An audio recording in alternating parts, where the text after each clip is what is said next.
Hello guys, मैं कुंदन कुमार सिवान बिहार से। प्रत्येक दिन की भांति आज भी कुछ आप लोग के लिए लेकर आया हूं, जो ध्यान से सुनिएगा। अगर वीडियो की बात अच्छी लगी तो चैनल को लाइक कीजिएगा, कमेंट कीजिएगा, शेयर कीजिएगा। जो सब्सक्राइब नहीं किए हैं वे सब्सक्राइब करने की कृपा करेंगे।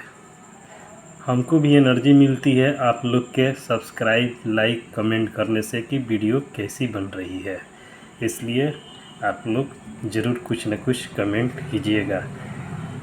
अच्छा कमेंट करने से हिम्मत मिलती है कैसा वीडियो आगे बनाना चाहिए।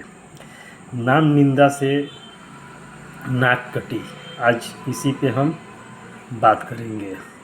जिसने गाय के शुद्ध दूध की खीर खाकर तृप्ति पाई है, उसके लिए नाली का पानी तुच्छ है। ऐसे ही जिसने आत्म रस का पान किया है, उसके लिए नाक रूपी नाली से लिया गया इत्र का सुख, कान की नाली से लिया गया वायुवाई का सुख, या इंद्रिय की नाली से लिया गया काम विकार का सुख क्या मायने रखता है। ये तो नालियों के सुख है। नाम रत्नु जिन्ही गुरुमुखी पाइया, तिसु किछु औरु नाही तृष्टाइया। नामु धनु नामो रूपु रंगु, नामो सुखु हरि नाम का संगु। इसका अर्थ है, जिस साधक ने गुरु के द्वारा मंत्र पाया है, उस गुरुमुख के लिए नाम ही धन, नाम ही रूप है। जिस इष्ट का मंत्र है, उसी के गुण और स्वभाव को वह अपने चित्त में सहज में भरता जाता है। उसका मन नाम के रंग में रंगा होता है। नाम रसी जो जन तृप्ताने, मन तन नाम ही नामी समाने। उठत बैठत सोवत नाम, कहूँ नानक जन के सदकाम। जिसको उस नाम के रस में प्रवेश पाना आ गया, उसका उठना, बैठना, चलना, फिरना सब सत्कार्य है। भगवान नाम से सरोबार हुए। ऐसे ही एक महात्मा का नाम था हरिदास। वे प्रतिदिन बैखरी वाणी से 1 लाख भगवान नाम जाप करते थे। वे कभी कभी सप्तग्राम में आकर पंडित बलराम आचार्य के यहाँ रहते थे, जो वहाँ के 2 धनिक जमींदार भाइयों हिरण्य और गोवर्धन मजुमदार के कुल पुरोहित थे। एक दिन आचार्य हरिदास जी को मजुमदार की सभा में ले आए। वहाँ बहुत से पंडित बैठे हुए थे। जमींदार ने उन दोनों का स्वागत सत्कार किया।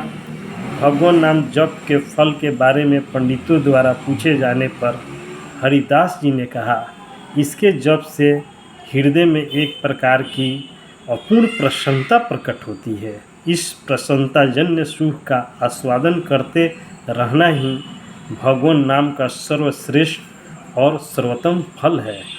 भगवान नाम भोग देता है, दोष निर्वृत्त करता है। इतना ही नहीं, वह मुक्ति प्रदायक भी है। किंतु सच्चा साधक उससे किसी फल की इच्छा नहीं रखता। बिल्कुल सच्ची बात है। और कुछ आए या न आए, केवल भगवान नाम अर्थ सहित जपता जाए तो नाम ही जापक को तार देता है। हरिदास महाराज जी के सत्संग को सुनकर हिरण्य मजुमदार के एक कर्मचारी गोपाल चंद्र चक्रवर्ती ने कहा, महाराज, ये सब बातें श्रद्धालुओं को फुसलाने के लिए है। जो पढ़ लिख नहीं सकते वे ही इस प्रकार जोरों से नाम लेते फिरते हैं। यथार्थ ज्ञान तो शास्त्रों के अध्ययन से ही होता है। ऐसा थोड़े ही है कि भगवान नाम से दुखों का नाश हो जाए। शास्त्रों में जो कहीं कहीं भगवान नाम की इतनी प्रशंसा मिलती है, वह केवल अर्थवाद है। हरिदास जी ने कुछ जोर देते हुए कहा, भगवान नाम में जो अर्थवाद का अध्यारोप करते हैं, वे सूक्ष्म तार्किक है। वे भगवान नाम के महात्म को समझ नहीं सकते। भगवान नाम में अर्थवाद हो ही नहीं सकता। इस अर्थवाद कहने वाले स्वयं अनर्थवादी हैं। उनसे मैं कुछ नहीं कह सकता। जोश में आकर गोपाल चंद्र चक्रवर्ती ने कहा, यदि भगवान नाम स्मरण से मनुष्य की निष्ठा नष्ट होती हो तो मैं अपनी नाक कटवा लूँगा। महात्मा हरिदास जी ने कहा, भैया अगर भगवान के नाम से निष्ठाओं का जड़ मूल से नाश न हो जाए तो मैं अपने नाक कान दोनों कटवाने के लिए तैयार हूँ। अब तुम्हारा हमारा फैसला भगवान ही करेंगे। बाद में गोपाल चंद्र चक्रवर्ती की नाक कट गई। कुछ समय पश्चात दूसरे एक नाम निंदक हरिनदी ग्राम के अहंकारी ब्राह्मण का हरिदास जी के साथ शास्त्रार्थ हुआ। समय पाकर उसकी नाक में रोक लग गया और जैसे कुड़ियों की उंगलियां गलती है वैसे देखते ही देखते उसकी नाक गल गई। उसके बाद हरिदास जी के इलाके में किसी ने भगवान नाम की निंदा नहीं की। फिर भले कोई युवन ही क्यों न हो, कैसी महिमा है भगवान नाम की। भगवान जनों के भावों की भगवान कैसे पुष्टि कर देते हैं, भगवान ही जानते हैं। भगवान नाम की महिमा। हे भगवान तुम्हारी जय हो। हे कृपा निधे, हे दया निधे, हे हरि। ओम ओम ऐसा करके जो भगवत भाव में डूबते हैं वे धनभागी हैं। भगवान नाम में ऐसी शक्ति है कि उससे शांति मिलती है, पाप ताप नष्ट होते हैं, रक्त के कण पवित्र होते हैं, दोष दूर होते हैं, विकारों पर विजय पाने की कला विकसित होती है, व्यक्तिगत जीवन का विकास होता है, सामाजिक जीवन में सम्मान मिलता है, इतना ही नहीं मुक्ति भी मिल जाती है। हरिओम। जय हिंद। इंकलाब।